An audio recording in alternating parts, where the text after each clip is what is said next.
For this assessment, I want to explain to you guys an example of a situation where a child will have epilepsy and their parent or a caregiver will have to find a way to deal with it. So let me describe a night of a person with epilepsy.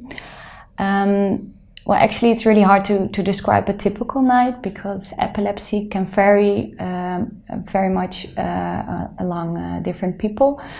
Some people will have just only 1 or 2 seizures a year, while other people will have multiple seizures every day.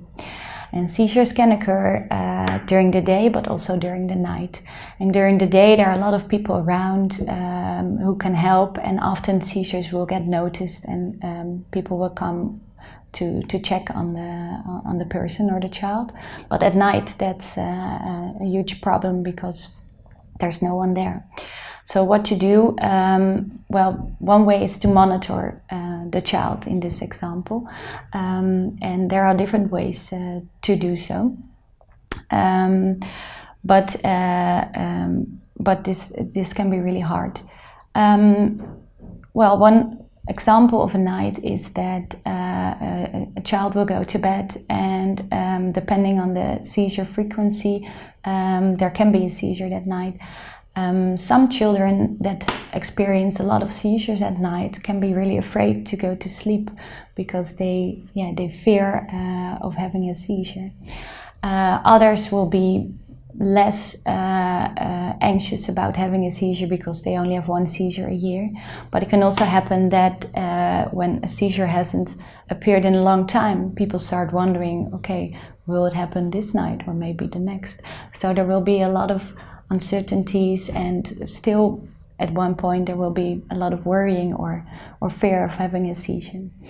Then from the parents' perspective, this is also a huge problem because you can't predict when a seizure is going to happen. So you want to be alerted at the right moment, and you also want a good night's sleep. So that's the balance you have to encounter.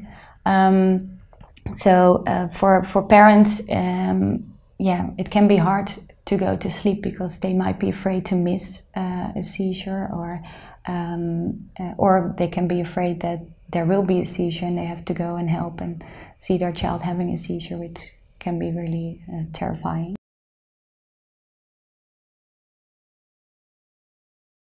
There are different situations, and parents have different coping strategies to go with seizures and epilepsy of their child.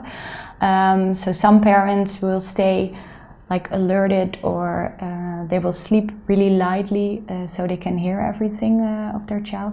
I heard some stories that, which is really severe, but a parent or mother is not sleeping at all, just to stay awake and be sure she won't miss anything.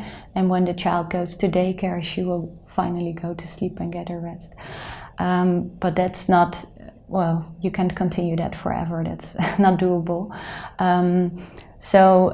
Most of the times people will buy or install some sort of monitoring device to help them get at least some rest at night. The problem is that they really have to trust the device to be able to go to sleep.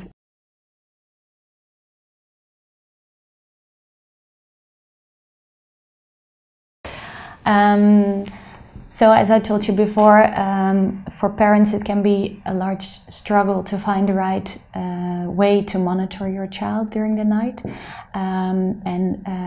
Well, a neurologist sometimes can help you with that. Some devices are better for specific types of epilepsy than others, and so a neurologist can give you advice on which device is best. Sometimes you can try a new device through hospitalization, so a child will come here or in a hospital and try out different devices, but most of the times it's tested at home, so you really have to try it out if it will fit your situation.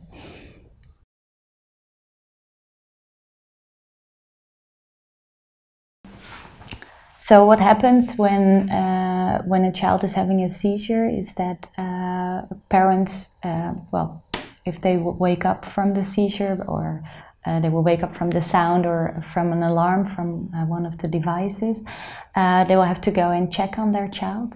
And depending on the type of seizures, most of the times parents will just stand there and watch, which can be really terrifying sometimes. It can, they can feel like they have to do something, but they can't. And sometimes when a seizure will last a long time, they will have to give medication. But this doesn't happen a lot of times.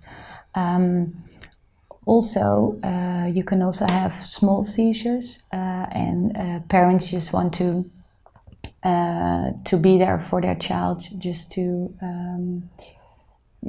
give them care they need.